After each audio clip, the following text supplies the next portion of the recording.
And here comes Mohamed KENDEH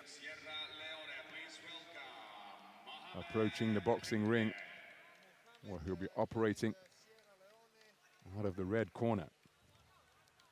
And now please welcome in the blue corner of the ring, the boxer from India, NARENDER.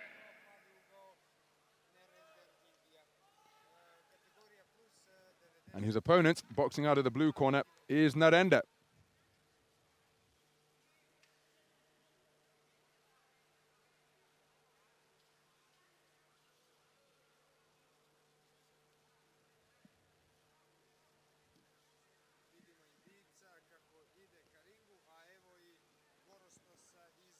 Tony Cisse issuing a slug of water and inserting the mouthpiece of his boxer, Mohamed KENDEH.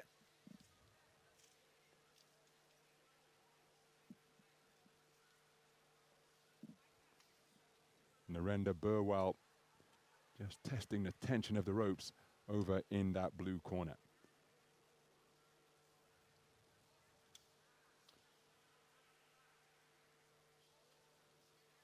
So a final moment of inward thought by KENDEH.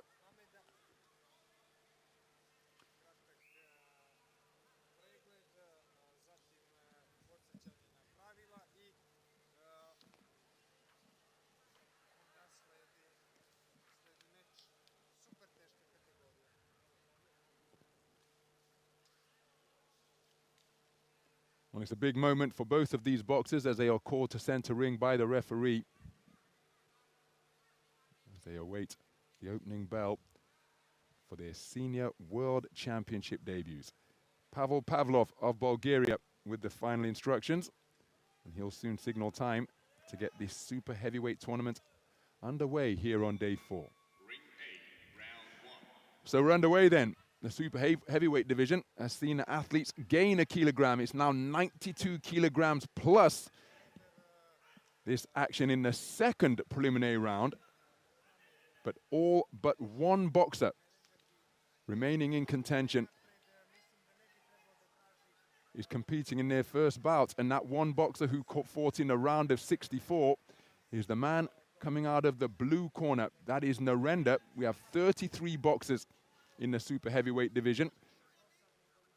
Remember, we have brackets of 64, 32, 16, 8, 4, 2 before the gold medalist is declared. So just one more than a perfect bracket of 32. It was NARENDER who prevailed over the man from Poland for that sole bout in the round of 64. And that's the boxer wearing blue, the taller boxer, competing in his first senior world championships. The man who just lunged with the right hand and was almost countered by a left hook is Mohamed KENDEH, 36 years of age, from Sierra Leone, 5-time national champion of his homeland, 3 at heavyweight, 2 at super heavyweight.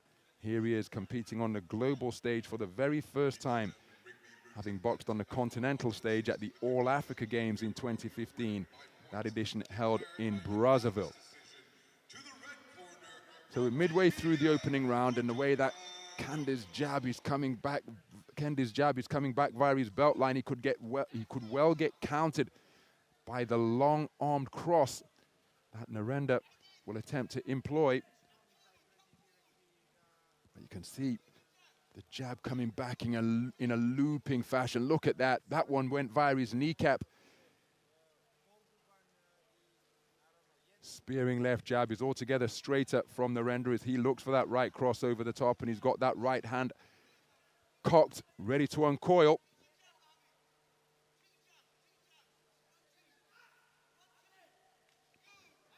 Right hand gets through, but there is a right hand over the top, over the low-held left.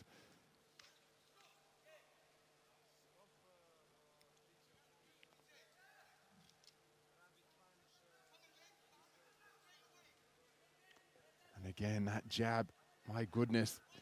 It's all very well it not being a speedy jab, but it's not going out and coming back directly.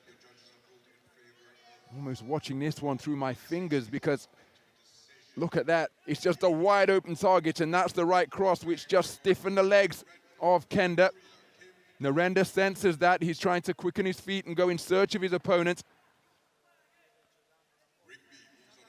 but a completely unprotected chin, just presenting an inviting target for Narendra, who hasn't been as busy as one might expect him to be. But KENDEH negotiating the opening round, but I think he's conceded it with 3 minutes in the book.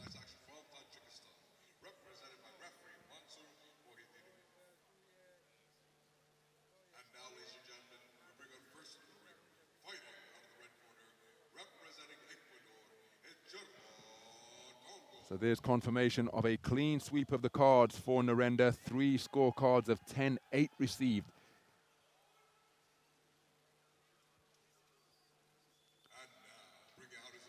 Didn't have any success to speak of, Mohamed KENDEH. Tried a right cross on occasion, but his punches slower than those of Narendra. But the concerning thing, if you're a fan of the man from Sierra Leone, is that the punches aren't coming back directly. They're looping their way out and then back to the on-guard position. And in the time that it's taking them to get back to their point of origin, well, I think a shot or several shots could have been landed by the boxer wearing blue. Exchange of jabs, KENDEH, to his credit, trying to get his jab working. Narendra competing in his first senior world championships, but he's enjoyed global success.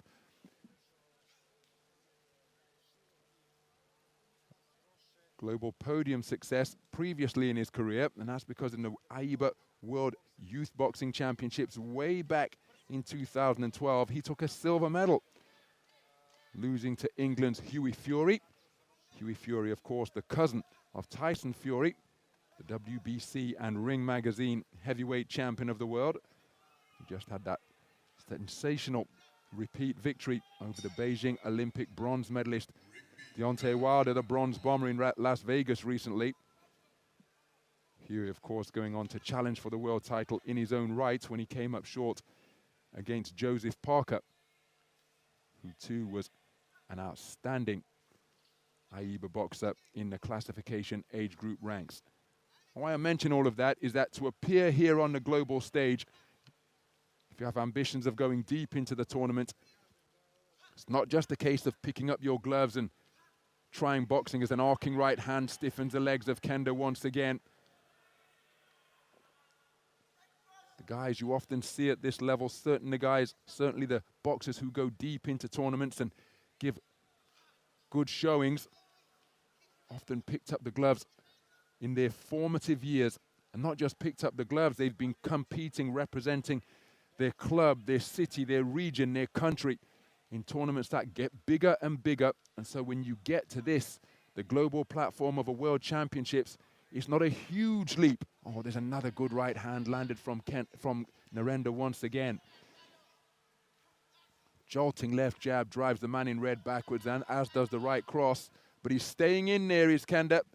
But he just doesn't have the tools or the experience to deal with the taller opponent. But he's showing plenty of commitment by staying in there.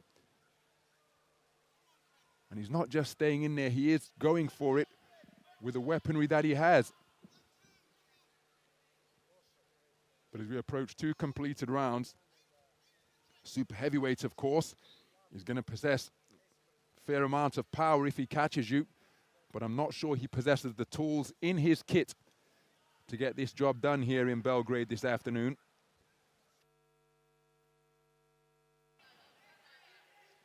And Narendra, well, he's using this as something of a loosener, almost sparring his way through this one, and that's not to disrespect KENDEH, but he's just ensuring that he remains out of harm's way, is Narendra. Scoring, doesn't want to pick up an injury or a cut.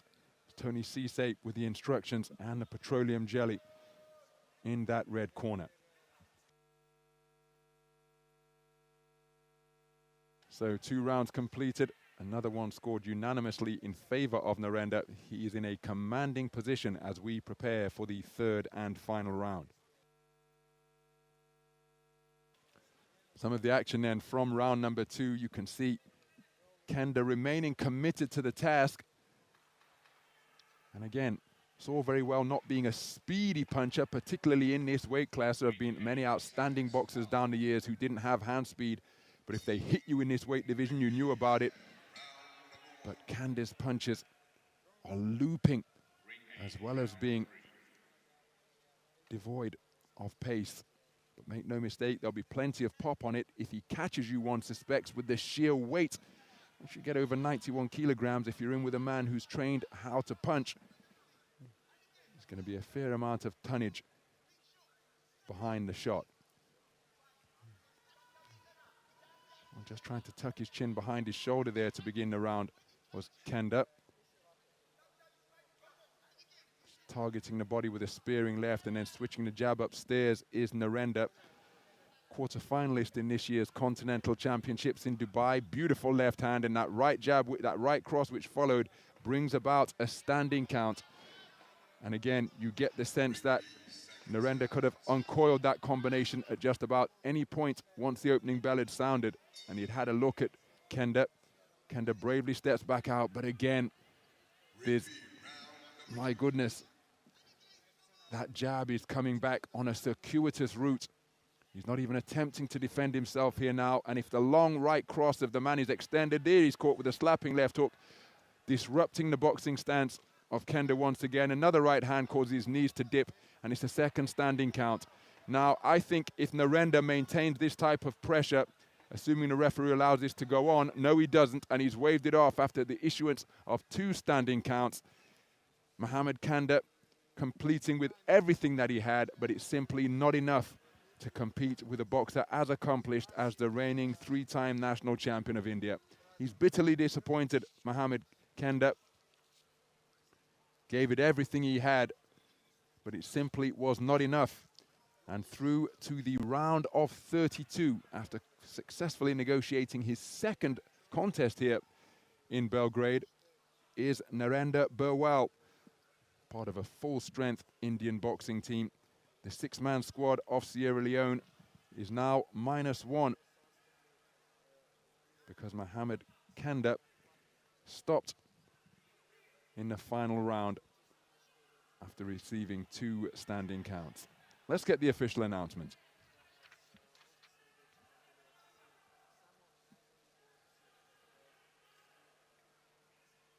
Ladies and gentlemen, in this bout, the winner of this bout by RSC is the boxer out of the blue corner, representing India, NARENDER. So there is confirmation of an inside the distance victory for Narendra. He goes sportingly over to the red corner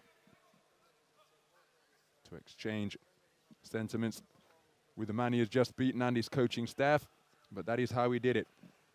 Scoring a 3rd round stoppage at the 1:24 mark, and he goes through to the round of 16. Well, nice to see Tony Cisse helping his man down the steps because his legs appear a little bit unsteady.